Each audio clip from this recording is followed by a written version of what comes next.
नमस्कार सर। नमस्कार sir. Sir क्या नाम है आपका? रंजीत माझी है सर। रंजीत जी आप कहाँ से हैं? कलाहांडी डिस्ट्रिक्ट ओडिशा से। संत रामपाल जी महाराज से नाम दीक्षा आपने कब ली? 7 जनवरी 2018 को। संत रामपाल जी महाराज से नाम दीक्षा लेने से पहले आप क्या भक्ति साधनाएं किया करते थे? ऐसे हम आदिवासी होने के बाद, एसटी होने के बाद, हमारा जो परंपरा में था, भूत प्रेत, वो देवी देवता मसाणी, वो सब पूछता था, बकरा उकरा काटता था, वही सब करते आता था। उसका साथ साथ मतलब जो ब्रह्मा विष्णु महेश्वर, जो शिव मंदिर, वो सब जाता था। तो फिर आप संत रामपाल जी महाराज की शरण में कैसे आए? एक बार इसमें गाड़ी एक्सीडेंट हो गया सर। मैं गाड़ी से गिर गया था, तो उसमें चोट लगा। चोट लगने के बाद 15-20 दिन जाने के बाद मेरा ये पैर रात को इतना बड़ा हो गया, तो मैं सुबह उठते देखा तो मेरा पैर नहीं उठ रहा है। तो मैं सोचा ये क्या हो गया मेरे को। फिर बाद में मेरे को याद आया कि मैं जो एक्सीडेंट हुआ था इसका वजह से ये हुआ। फिर मेरे दोस्त लोग मुझे हॉस्पिटल ले गया, जो मांडोसिल बोल के गाँव है सर। तो उसी में ले गया, तो वो डॉक्टर एक छोटा मोटा डॉक्टर था, उसका पास ले गया तो एक औषध मेडिसिन लिखा कि उसको दुकान से लेके आओ, उसका बाद मैं उसका ट्रीटमेंट करूँगा बोला। तो मेरा दोस्त बोला ठीक है तू यहाँ आराम कर, मैं औषध लेके आता हूँ। बोला वो गया। तो मैं बोला कि नहीं भाई, मैं अकेले यहाँ नहीं बैठूँगा, मेरे को भी साथ ले जा, तो दोनों औषध लेके आऊँगा तो साथ में चला जाऊँगा। ऐसा सोच के जब गया तो वहाँ पर जो मेडिसिन दुकान जिसका है, वो एक खुद एक डॉक्टर है, मंडोसिल का है, वो साहू डॉक्टर है, अभी भी उसका बड़ा दुकान है। तो उसने बोला, जब हम पर्ची दिया तो ये किसके लिए भाई बोला, तो मेरा दोस्त बोला वो मेरा दोस्त है उसके लिए। बोला तो उसको लेके आओ, मैं भी डॉक्टर हूँ, चेक करूँगा बोला। तो वो जब मेरे को देखा तो बोला कि भाई ये कैसे हुआ, तो मैं बोला एक्सीडेंट हो गया था सर, और 10-15 दिन के बाद ये हुआ है। तो वो बोला सीजन क्या बोलता है उसको, इन्फेक्शन ऐसा बोला मेरे को, इन्फेक्शन बोला। तो मैं ठीक है सर, अब तो आप इलाज कर दीजिए बोला। तो वो मेरे को 4 इंजेक्शन दिया उस दिन, और बोला कि कल शाम को 5 बजे आ जाना बोला। तो फिर उसी दिन भी गया तो 3 इंजेक्शन लगाया, फिर कल शाम को आना बोला। ऐसे करके 2-2 इंजेक्शन लगा के 6 दिन गया। 6 दिन जाने के बाद सर जी, 6 दिन के शाम में जब पहुंचा वहाँ पर, तो एक मतलब ऐसे डब्बा लेके आया, डब्बा ले आया, मेरे को लेटा दिया और वो डब्बा नीचे डाला, और मेरे पैर को ऐसे दबाने लगा। तो वो डब्बा में 2 डब्बा खून जैसा गोला गोला निकला, 2 डब्बा, इतना बड़ा डब्बा में मेरे यहाँ से। उसके बाद बोला कि इतना सारा तेरा इसमें था, अभी तू ठीक हो जाएगा ऐसा बोला। फिर 2 इंजेक्शन लगा के मेरे को भेज दिया। फिर अगले दिन 7वां दिन में फिर गया तो फिर वो साफ किया। साफ करने के बाद बोला कि कितना दूर तक तेरा ये है अभी पता नहीं चल रहा है, कल फिर आना बोला। फिर गया अगले दिन मैं अपना जो कैंची है ना, जो रुआ काटते हैं डॉक्टर लोग, उसको दबाया तो वो अंदर इतना दूर तक चला गया। तो मेरे को बोला कि ये तो भाई होल हो गया, तेरा हड्डी में होल हो गया है। तो मैं बोला सर ये कैसे हो गया सर, तो बहुत दिन हो गया ना इसीलिए तेरे कैंसर हो गया। मेरे को तो बताया नहीं, मेरा दोस्त को बुला के बताया कि उसको हड्डी कैंसर हो गया है और वो मतलब उसको बोल देना। तो वो मेरा दोस्त मेरे को बताया, तो मैं बोला कि कैसे, अभी तो मैं बचने वाला नहीं हूँ, फिर गरीब आदमी हूँ, पैसा इतना मेरे पास है नहीं। को बताया कि भाई ये तो मरेगा, क्योंकि इसका इलाज तो यहाँ होता नहीं है और उसका पास पैसा भी है नहीं, तो ये मरेगा ही मरेगा। लेकिन उसका फॉर्मेलिटी के लिए, मतलब अपना दिल बहलाने के लिए उसको मैं टैबलेट और औषध जो देता हूँ वो लगाते रहे, लेकिन वो बचेगा नहीं, ऐसा बोला था। और मेरा दोस्त भी अभी सबूत है वो। तो वो बोला कि ऐसा ऐसा हो गया, तेरे घर को फ़ोन कर देता हूँ बोला। तो मैं बोला नहीं नहीं करना मेरे घर को, क्योंकि मैं तो दुखी यहाँ हूँ, मेरे घर वाले दुखी हो जाएंगे, मेरे पति बच्चे सब लोग दुखी हो जाएंगे, पत्नी ये सब दुखी हो जाएंगे। तो वो बोला ठीक है। तो मैं क्या सर, उसी टाइम मेरे को, मैं उससे पहले ये ज्ञान गंगा पुस्तक, मेरे हेल्पर जो मेरे से काम करता था, हेल्पर, मैं मिस्त्री का काम करता हूँ, तो मेरा हेल्पर ज्ञान गंगा पुस्तक रखा था और उसको वो कबर में बंद करके अपना सिर पर तकिया दे के सोता था। तो एक दिन वो ड्यूटी गया था, मैं नहीं गया उसी दिन, दारू जोर से पिया था सर। और मैं ऐसा ऐसा करके देखा तो बुक निकला, मैं खोला पढ़ा, मतलब ऐसा खोला तो उसमें ओम, अभी जो ओम और प्लस चिन्ह जो होता है सभी का दिए हैं, तो उसको मैं ऐसा खोल के बोला कि ये क्रिश्चियन का किताब कहाँ से रखा है। बोला, मैंने उसको रख दिया, नहीं पढ़ा। फिर उसके बाद सर मैं फिर दारू दुकान में चला गया।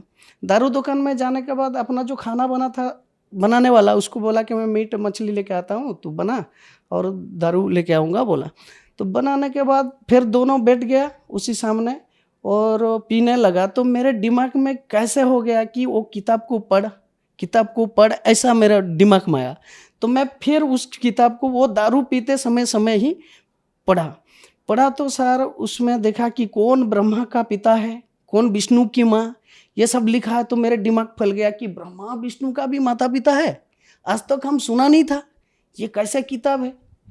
फिर मैं दूसरे पल्चे खोला, ऐसे खोल के देख के गया एक एक पेज। तो एक भक्तों का अनुभव पढ़ा था मैं, तो मुझे ऐसा कैंसर था, ऐसा वो हुआ था। संत रामपाल जी का, महाराज का जो शिष्य लोग जो अपना अनुभव बताते हैं, तो उसी पुस्तक में पढ़ा था। तो मुझे वो याद था। तो सर मैं ये अपना जो कैंसर का बार तब याद आया कि मैं वो किताब में पढ़ा था। तो मैं वो किताब तो उसका है, मेरे पास तो है नहीं, तो मैं कैसे पाऊंगा। तो मेरे दिमाग में ऐसा परमात्मा भर दिया था कि उसमें जो पैम्पलेट आता था, वो पैम्पलेट को मेरे जेब में भरा रखा था मैं। तो वो मेरे को याद आया कि मेरे पास पैम्पलेट है, वो पैम्पलेट में क्या लिखा है तो दिखने के बाद मेरे को पता चल जाएगा। फिर मैं जब गांव चला गया, अगले दिन में वो मांडोसिल से गांव चला गया।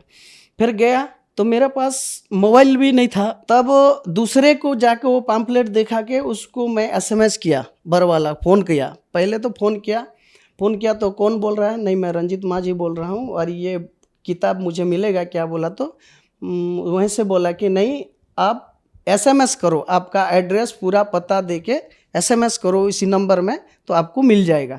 तो फिर मैं दूसरे लड़का का मोबाइल में एसएमएस किया और मेरे को 2 दिन के बाद एक भगत, जैसे संत रामपाल जी के शिष्य रहते हैं अपना गांव का नज़दीक में, वो लाके बस में मेरे को दिया।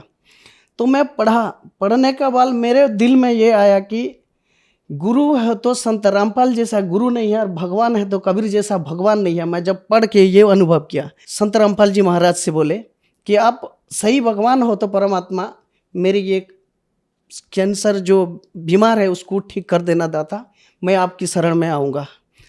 तो उसी रात को मैंने पहले जैसे लगाता था वो साफ करके, उसी औषध को, मतलब मैलम जो देते हैं, वो मैलम को लगाया और सो गया।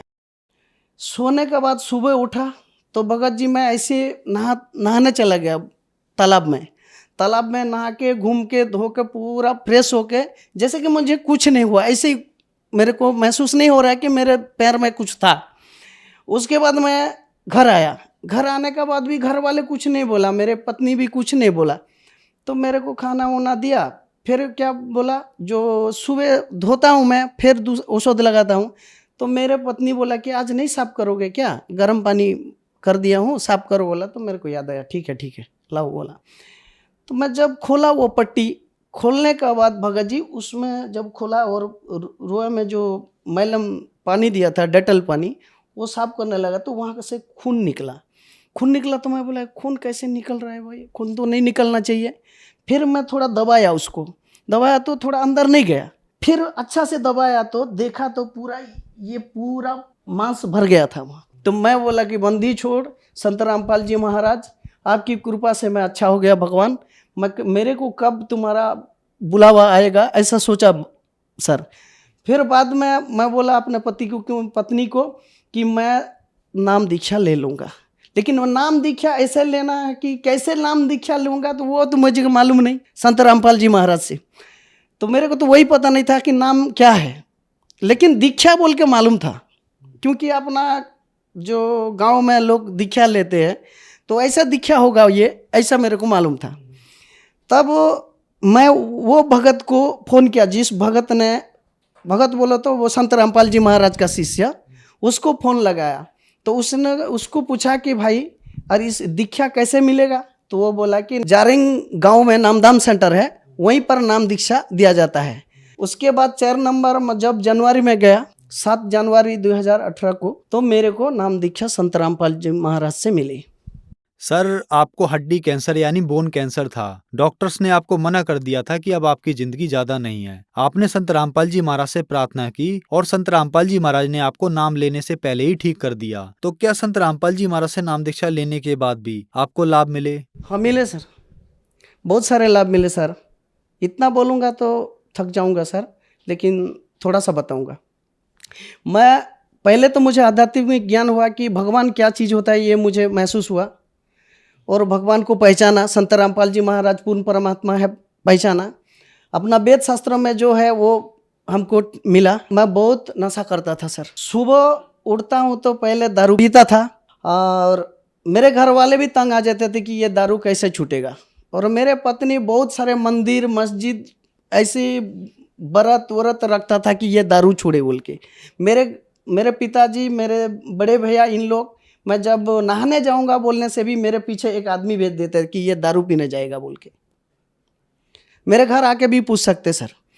तो जब वो मेरे को, जो मेरे साथ में जाता है, मेरे सिक्योरिटी बॉडीगार्ड बन के, उसको मैं पैसा दे देता था कि नहीं बोलना तू, मैं दारू पी जाने जा रहा हूँ, तू नहीं बोलना, तू ये पैसा ले बोल के उसको मैं पैसा दे के फिर दारू पी के आ जाता था। ऐसा नशा करता था। लेकिन जब संत रामपाल जी महाराज से नाम दीक्षा ली, वो दारू आज तक मैं छुआ नहीं, ना मुझे याद भी नहीं आता है। और गुटखा इतना खा जाता था सर, मेरे ये इतना नहीं खुलता था। वो भी संत रामपाल जी महाराज की दया से छूट गया सर। सर, संत रामपाल जी महाराज से नाम दीक्षा लेने के बाद आपको बहुत सारे लाभ प्राप्त हुए। तो जो दर्शक आज आपको टीवी पर देख रहे हैं, खास करके उड़ीसा में कैंसर के पेशेंट की बहुत ज्यादा संख्या है। लोगों के पास पैसे नहीं है इलाज कराने के लिए और आप उनके लिए एक उदाहरण हैं। तो जो दर्शक आज आपको देख रहे हैं और वो भी इन बीमारियों से ग्रस्त हैं, उनके लिए आप क्या कहना चाहेंगे? उनके लिए मेरे ये कहना है, उनकी प्रार्थना है कि इनको संत रामपाल जी महाराज की सत्संग सुने।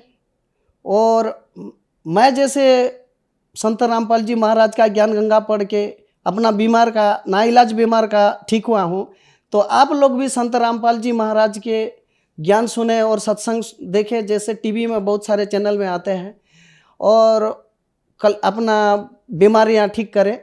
तो इनको ये निवेदन करता हूँ कि आप भी मेरे जैसा नाली जाली बीमारी से ठीक हो सकते हैं।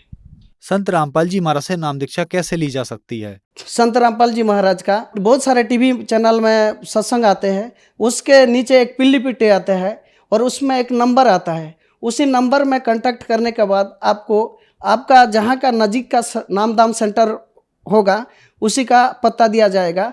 आप नाम दाम लेकर अपना कल्याण करा सकते हैं। यही मेरा विनती है। धन्यवाद जी। सत साहिब सर।